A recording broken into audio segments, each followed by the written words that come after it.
assim como Jesus instruiu seus apóstolos, seus discípulos, quando eles entrarem em casa, eles deveriam saudar as pessoas que estivessem ali, e por saúde, com a paz do Senhor. Amém. Amém.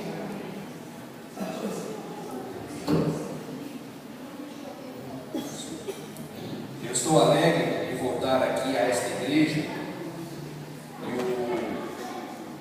Como o pastor Heitor já disse, eu estava em Uberaba e recebi a ligação do pastor Luiz Elias, nos convidando para estar aqui. Já faz um bom tempo que eu não aceito o convite para estar durante a semana, porque nós viajamos muito, mas eu senti uma vontade muito grande de vir aqui a esta igreja. Eu quero agradecer ao pastor Luiz Elias a oportunidade, ao pastor Heitor, todos eles pela confiança.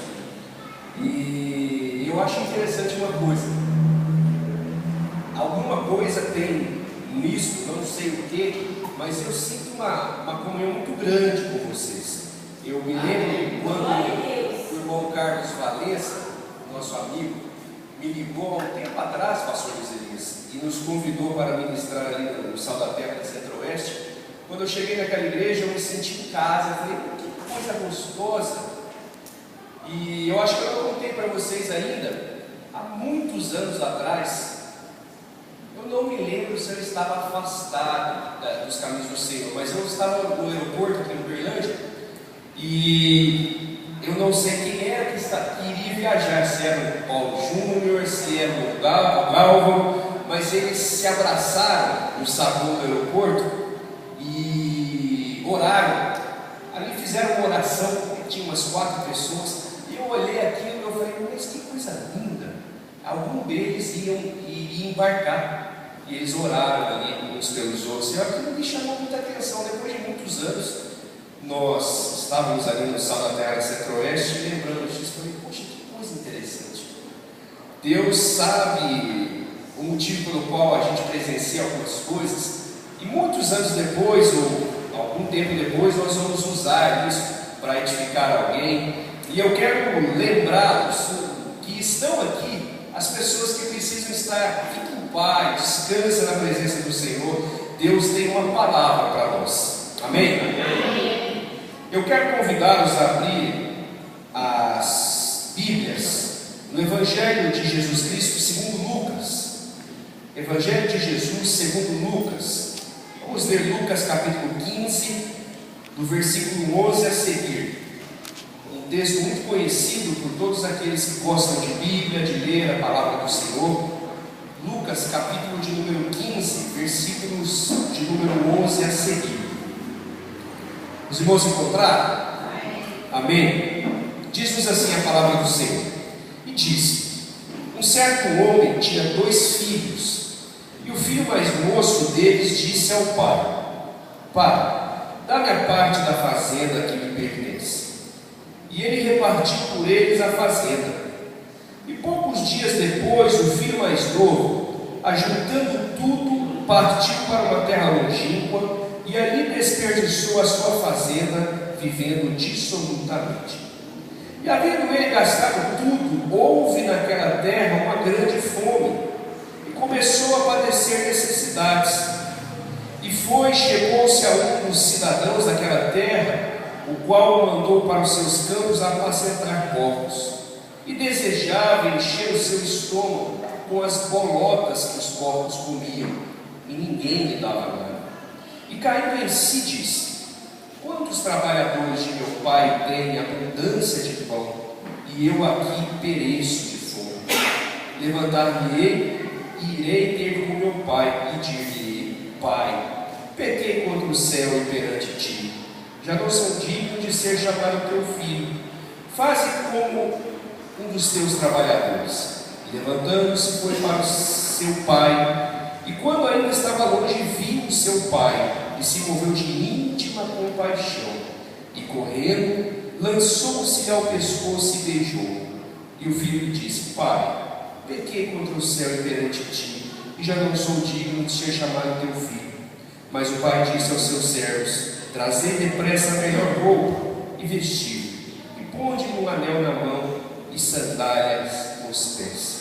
Trazei-lhe bezerro cevado, matai-o e comamos, e alegremos-nos, porque este meu filho estava morto e reviveu, tinha-se perdido e foi achado, e começaram a alegrar-se.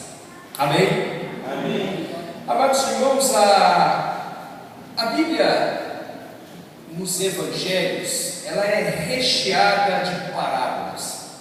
O conceito de parábola é uma história que traduz uma verdade com fundo espiritual.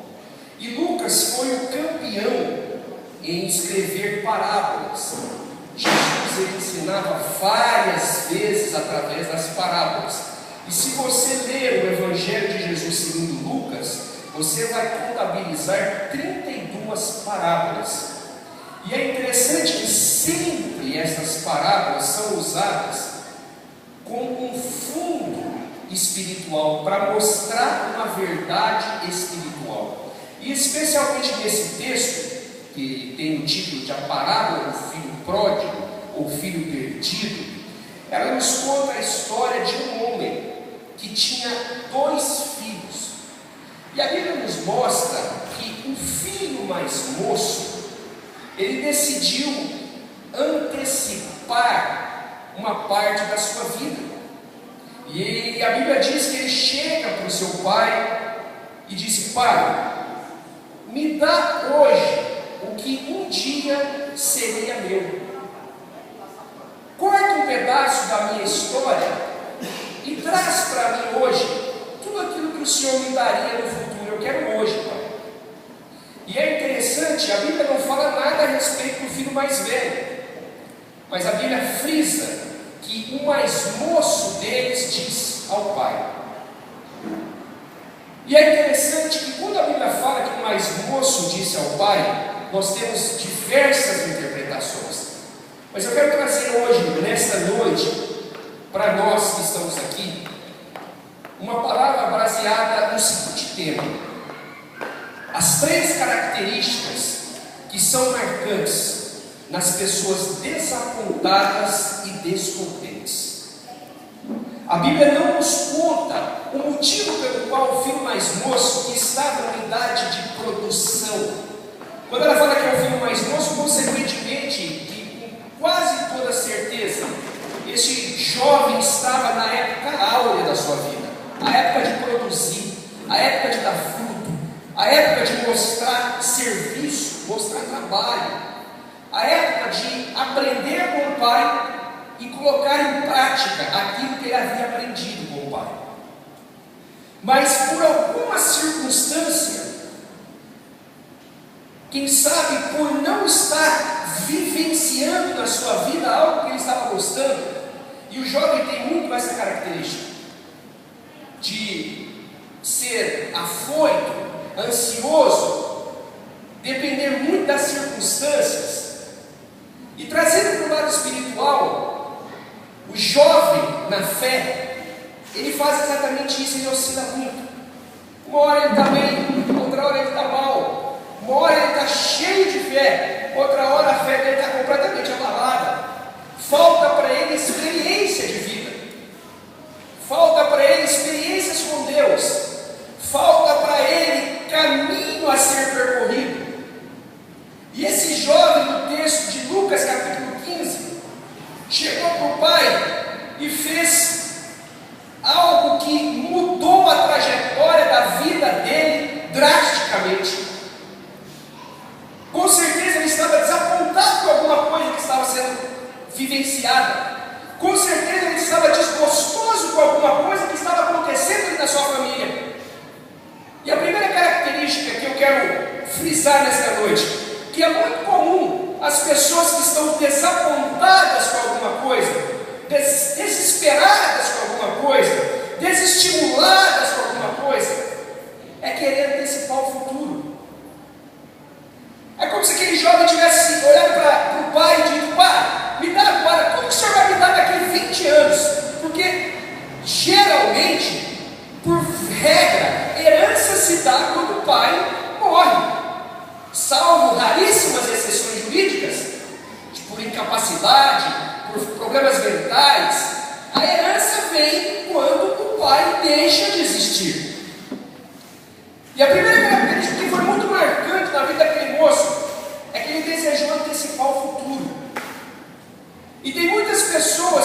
na casa do Senhor, que são exatamente como esse menino, moço na fé, que muitas das vezes eles chegam para Deus e dizem: pastor, você diz: Deus, não dá para o Senhor me dar hoje tudo aquilo que o Senhor já planejou para mim? Não dá. Porque se Deus der para você aquilo que Ele tem planejado para você ao longo da sua vida, você corre o risco de fazer exatamente o que esse moço fez. E quantas pessoas chegam para Deus e falam: Senhor, não dá para pular a fase da prova? Não dá para pular a fase da tristeza? Não dá para pular a fase do sofrimento e me dar dor à cabeça? Quantos de nós já falamos isso para Deus? Quantos de nós já questionamos Deus sobre o porquê dos acontecimentos da nossa vida? Mas eu quero abrir um parênteses nessa mensagem e dizer para você o seguinte: que quando nós estamos descontentes com alguma coisa, existe um grande perigo de nós desejarmos antecipar o futuro. Só que os prejuízos são muito grandes. Por causa desta antecipação do futuro, que é a primeira característica muito comum das pessoas que estão descontentes com alguma coisa, existe a segunda característica, que são as atitudes incorretas e impensadas.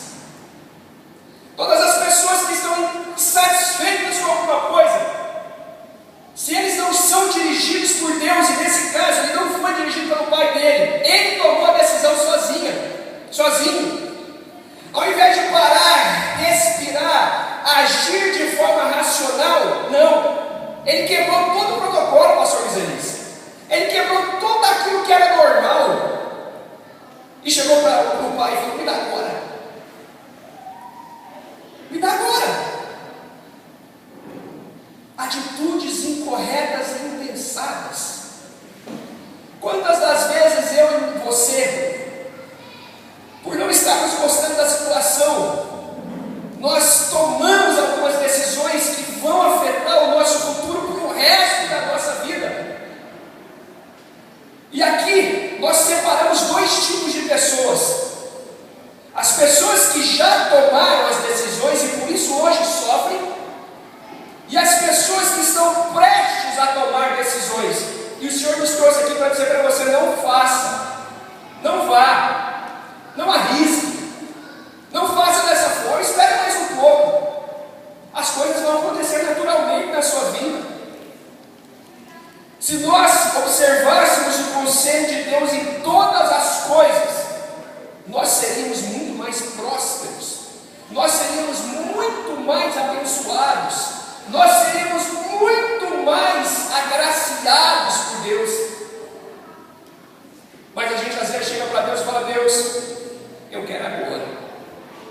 A Bíblia nos diz que no livro de Eclesiastes que há tempo para todo o propósito, há tempo para todas as coisas.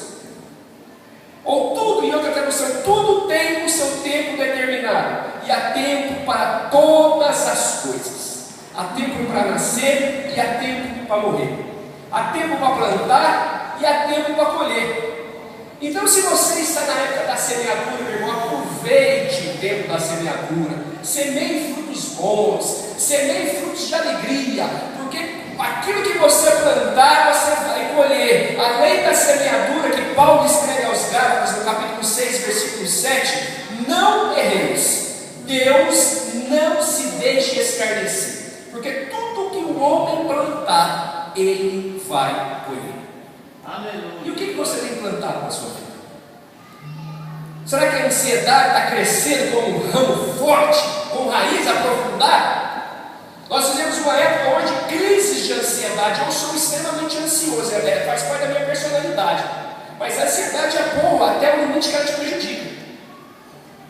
Com a ansiedade nós desaprendemos a confiar no Senhor. E aí nós fazemos exatamente como esse moço fez.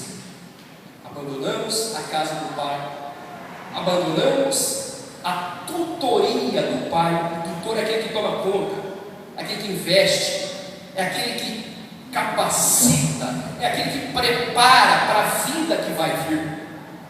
Nós fazemos isso.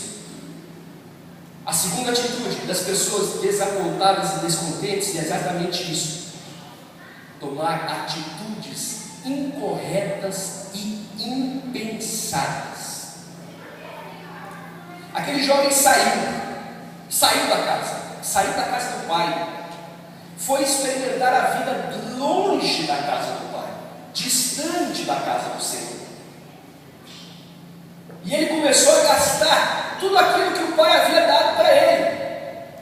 Ele começou a gastar todo o dinheiro que o pai havia dado na mão dele, todo o investimento que o pai havia feito ao longo da vida e que iria fazer com que a prosperidade continuasse na vida dos filhos. Ele começou a gastar, e a Bíblia fala que ele começou a gastar de que forma? Dissolutamente, ou seja, desordenadamente. Todas as pessoas que perdem a ligação com o pai, ele desaprende como é que as coisas são feitas, ele desaprende como é que faz bem feito. E Deus tem uma verdade espiritual muito grande para ensinar para nós nessa noite. Ainda que nós estejamos descontentes com qualquer tipo de situação, seja no emprego, seja na escola, seja na igreja, nós precisamos continuar debaixo da tutoria do Pai, porque existe um risco muito grande de nós tomarmos essas atitudes impensadas e incorretas. Aquele moço diz-nos a Bíblia que poucos dias depois que o pai havia dado para ele, antecipado para ele a herança, a Bíblia nos diz que ele, ajuntando tudo, partiu para uma terra longínqua. E aqui eu trago uma outra verdade. Todas as pessoas que se esquecem de que as suas vidas estão colocadas nas mãos do Pai, uma das questões mais frequentes é fugir para bem longe, pensando que Deus não mais os verá, pensando que Deus não mais